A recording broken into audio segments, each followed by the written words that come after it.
Please subscribe and don't forget to press the bell icon to get notified whenever we upload a new video. Japan के उत्तरी Hokkaido द्वीप पर गुरुवार तड़के करीब 3 बजे 6.7 की तीव्रता वाले भूकंप के तेज झटके महसूस किए गए। भूकंप की वजह से कई जगहों पर जमीन खिसकने से कई इमारतों को नुकसान पहुंचा है। इसके साथ ही करीब 30 लाख घरों की बिजली भी गुल हो गई। भूकंप का केंद्र बेहद कम गहराई पर होक्काइडो द्वीप की राजधानी साप्पोरो से करीब 62 किलोमीटर की दूरी पर बताया गया। भूकंप के बाद सुनामी की कोई चेतावनी जारी नहीं की गई है। जापान की पीएम शिंजो आबे ने जानकारी दी है कि इस मुश्किल घड़ी में सरकार की पहली प्राथमिकता लोगों की जिंदगी को बचाना है।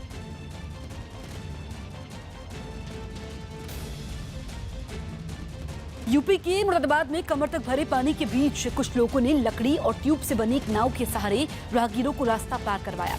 बाढ़ के पानी से परेशान ये लोग जान जोखिम में डालकर सुरक्षित जगहों पर जाने को मजबूर दिखे। लेकिन रामगंगा नदी में आई बाढ़ की वजह से कई जगहों पर पानी भर गया, जिसे पार करने के लिए लोगों को मजबूरन लकड़ी और ट्यूब से बनी नाव का सहारा लेना पड़ा, क्योंकि वहां बाढ़ का पानी कमर तक पहुंच गया था, जिसकी वजह से कई रास्ते पानी में डूब गए। इसके अलावा वहां की एक पुलिया भी बह गई, जिसके बाद कुछ लोग महिलाओं को रास्ता पार करवाने लगे। बताया गया कि कई दिनों से इलाके में बाढ़ जैसे हालात के बीच लोग रहने को मजबूर हो गए। का सामना करना पड़ रहा है इस टाइम सभी लोगों को, बहुत दिक्कत हो रही है। इस बीच लोक निर्माण विभाग के अधिकारियों ने बाढ़ की वजह से टूटे रास्ते और पुलिया को जल्द बनाने का दावा किया। टेम्पोररी रास्ता दिया जा रहा है गाँव वासियों को आने जाने के लिए। मुझे उम्मीद है कि कल तक हो जाना चाहिए ये। बाढ़ और बारिश से तबाही के बीच मुरादाबाद की 3 प्रमुख सड़कों पर आवाजाही ठप हो गई और कई गांवों का हाईवे से संपर्क भी टूट गया।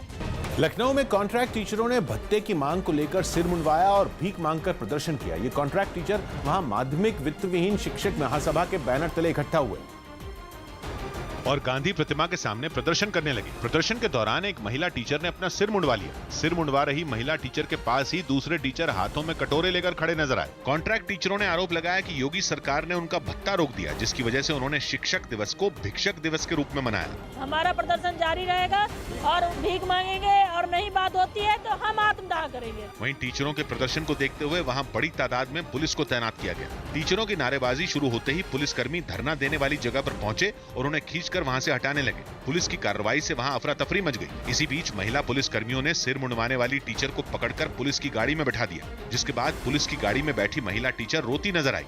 हालांकि इसके बाद भी यूपी सरकार से भत्ते की मांग पर प्रदर्शन कर रहे कॉन्ट्रैक्ट टीचर वहां से जाने को तैयार नहीं हुए और पुलिस से घिरे होने के बाद भी अपनी मांगों को लेकर नारेबाजी करने लगे।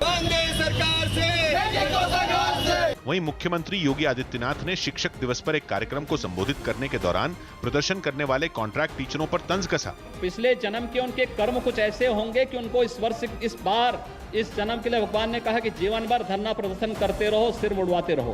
प्रदर्शनकारी टीचरों ने आरोप लगाया कि समाजवादी पार्टी की सरकार में उन्हें हर महीने 1000 रुपए भत्ता मिलता था, जिसे बीजेपी सरकार ने बंद कर दिया। उत्तर प्रदेश के कानपुर में सिटी एसपी के पद पर तैनात सुरेंद्र कुमार दास ने जहर खाकर आत्महत्या की कोशिश की, जिसके बाद उन्हें शहर के एक निजी अस्पताल में भर्ती कराया गया। जिसकी जानकारी मिलते ही कई अधिकारी उनसे मिलने अस्पताल पहुंच गए। डॉक्टरों ने बताया कि गंभीर हालत को देखते हुए उन्हें वेंटिलेटर पर रखा गया। उनकी पल्स भी नहीं थी, ब्लड प्रेशर भी रिकॉर्डेबल नहीं था और हमने उनको तुरंत वेंटिलेटर पे लिया, जो अभी भी वेंटिलेटर पे है। मूल रूप से लखनऊ के रहने वाले सुरेंद्र कुमार दास 2014 बैच के आईपीएस अधिकारी हैं। पुलिस ने बताया कि उनके पास से कोई सुसाइड नोट भी बरामद नहीं हुआ। कुछ दिनों से वो परेशान चल रहे थे, अन्य कानूनी समस्याओं में एक चिट थी, उससे संबंधित परेशानियां थी। सुरेंद्र कुमार दास कुछ ही दिन पहले ट्रांसफर होकर कानपुर आए थे और उनकी पत्नी भी कानपुर मेडिकल कॉलेज में डॉक्टर है। यूपी के इटावा में शिवपाल यादव ने मुलायम सिंह यादव से पूछकर ही समाजवादी सेक्युलर मोर्चा के गठन किए जाने का दावा किया। उन्होंने 2022 में राज्य में अपनी पार्टी की सरकार बनने का भी भरोसा दिया। नेताजी तो सब कुछ है और नेताजी कोई पूछ के हमने ये समाजवादी सेक्युलर मोर्चा बनाया, काफी इंतजार के बाद। उद्धव ठाकरे ने हार्दिक पटेल को भूख हड़ताल खत्म करने की सलाह दी। शिवसेना अध्यक्ष उद्धव ठाकरे ने गुजरात के अहमदाबाद में पिछले 12 दिन से भूख हड़ताल पर बैठे पाटीदार आंदोलन के नेता हार्दिक पटेल को फोन कर उन्हें भूख हड़ताल खत्म करने की सलाह दी। तुझं नुकसान करून घेऊ नकोस, तू उपोषण सोड, तुझ्यासोबत तिथली जनता आहे आणि जर गरज पडली तर न्याय हक्काच्या लढ्यासाठी शिवसेना पण आहे। अपने बयानों को लेकर अक्सर सुर्खियों में रहने वाले यूपी के बैरिया से बीजेपी विधायक सुरेंद्र सिंह ने बयान दिया कि बीजेपी के राज में अब राम मंदिर नहीं बना तो फिर कभी नहीं बनेगा। यदि आदरणीय योगी जी और आदरणीय मोदी जी के राज्य में यदि राम मंदिर नहीं बनेगा तो मेरा विश्वास है कि भविष्य में कभी भी बनने की परिस्थिति आने वाली। बिहार कांग्रेस के प्रभारी बनाए जाने के बाद पहली बार पटना पहुंचे ओबीसी नेता अल्पेश ठाकोर ने राज्य में पार्टी को मजबूत बनाने की रणनीति पर काम करने का दावा किया। संगठन को मजबूताई देने के लिए, जनाधार बढ़ाने के लिए सबके साथ मिल बैठ के एक रणनीति तय होगी। सुष्मिता सेन ने अपनी बेटियों के गाने का एक वीडियो सोशल मीडिया पर शेयर किया जो वायरल हो गया।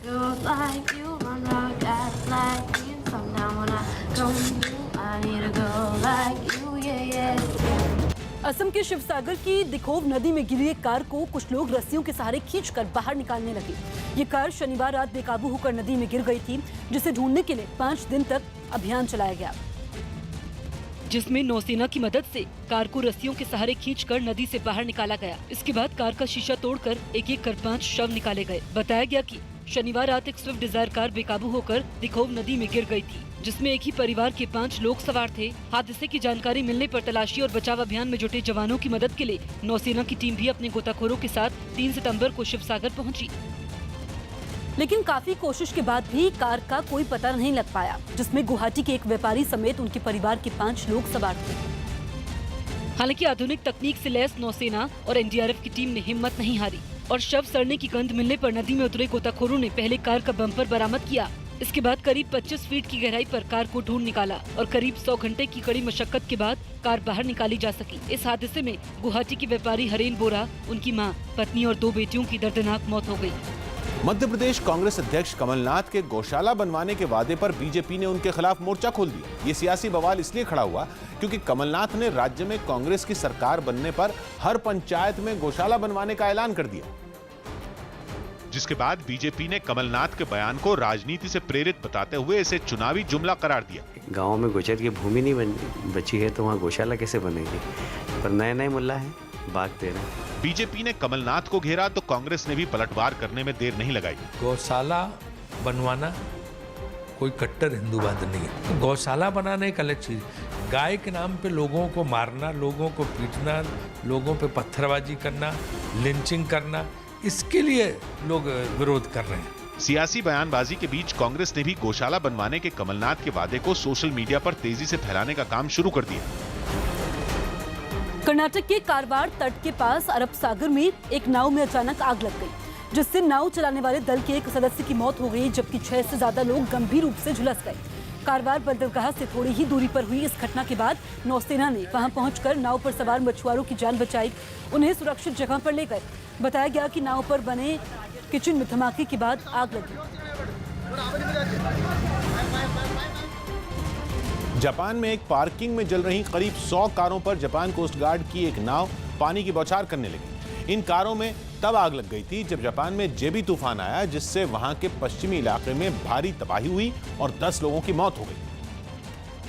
और इस दौरान जापान के निशिनोमिया की एक पार्किंग में खड़ी करीब 100 कारों में भी आग लग गई, जिसे बुझाने के लिए खासी मशक्कत करनी पड़ी। दमकल कर्मचारियों की मेहनत के कारण यह आग पार्किंग में खड़ी बाकी कारों तक नहीं फैल सकी। जापान में आया पिछले 25 साल का सबसे भयंकर जेबी तूफान चला गया, लेकिन इससे हुई तबाही के निशान बाकी रह गए। ओसाका में एक टैंकर एक पुल से टकरा गया था, जो बाद में 2 टुकड़ों में बंट गया। वहां तूफान के टकराने से एक टावर भी कमजोर हो गया था, जो बाद में गिर गया। तूफान की वजह से सड़कों पर मलबा फैल गया और गिरे हुए पेड़ों को 24 घंटे बाद भी हटाया नहीं जा सका। सड़कों पर खड़ी बहुत सी कारें टूट फूट गईं। इस दौरान बहुत से लोग बेघर हुए, जो बड़ी इमारतों में शरण लेने के लिए मजबूर हो गए।